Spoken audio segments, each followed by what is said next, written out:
जय श्री कृष्णा। आर्यव्रत की कहानियों में आपका स्वागत है। आज मैं आपको सुनाने जा रही हूँ कंस के ससुर जरासंध की कहानी। तो चलिए शुरू करते हैं।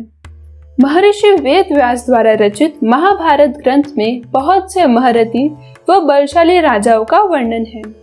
ऐसे ही एक महारथी राजा था जरासंध। उसके जन्म व मृत्यु की कथा भी बहुत ही रोचक है। जरासंध मगध का राजा था। वह अन्य राजाओं को हराकर अपने पहाड़ी किलों में बंदी बना लेता था। जरासंध बहुत ही क्रूर था। वह बंदी राजाओं का वध कर चक्रवर्ती राजा बनना चाहता था।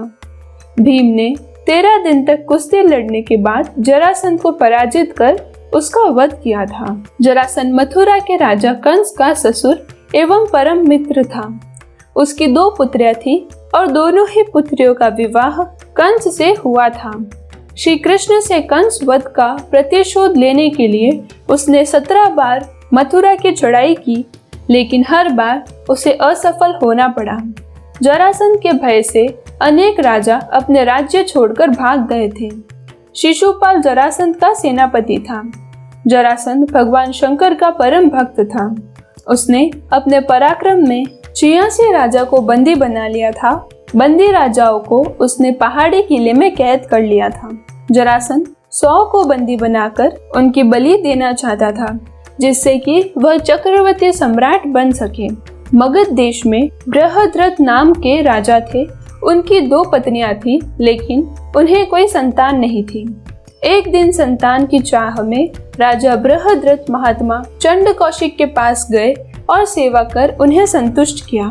प्रसन्न होकर महात्मा चंड कौशिक ने उन्हें एक फल दिया और कहा कि ये फल अपनी पत्नी को खिला देना, इससे तुम्हें संतान की प्राप्ति होगी।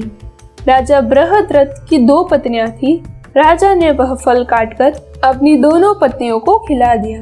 समय आने पर दोनों पत्नियों के गर्भ से शिशु के शरीर का एक एक टुकड़ा पैदा हुआ। रानियों ने घबराकर शिशु के दोनों जीवित टुकड़ों को बाहर फेंक दिया। उसी समय वहां से एक राक्षसी गुजरी। उसका नाम जरा था। जब उसने जीवित शिशु के 2 टुकड़ों को देखा तो अपनी माया से उन दोनों टुकड़ों को जोड़ दिया और वह शिशु एक हो गया। एक शरीर होते ही वह शिशु जोर जोर से रोने लगा। बालक के रोने की आवाज सुनकर दोनों रानियां बाहर निकली और उन्होंने उस बालक को गोद में ले लिया। राजा बृहद्रथ भी वहां आ गए और उन्होंने उस राक्षसी से उसका परिचय पूछा।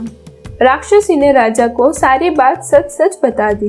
राजा बहुत खुश हुए और उन्होंने उस बालक का नाम जरासंध रख दिया, क्योंकि उसे जरा नाम की राक्षसी ने संदिग्ध किया था। जरासंध का वध करने के लिए भगवान श्री कृष्ण ने योजना बनाई। योजना के अनुसार श्री कृष्ण, भीम व अर्जुन ब्राह्मण का वेश बनाकर जरासंध के पास गए और उसे कुश्ती के लिए ललकारा। जरासंध समझ गया कि ये ब्राह्मण नहीं है।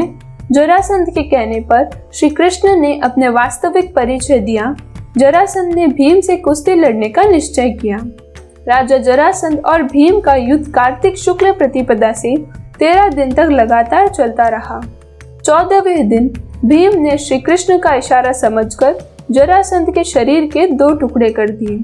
जरासंध का वध कर भगवान श्री कृष्ण ने उसकी कैद में जितने भी राजा थे सबको आजाद कर दिया और कहा कि धर्मराज युधिष्ठिर चक्रवर्ती पद प्राप्त करने के लिए राजसूय यज्ञ करना चाहते हैं।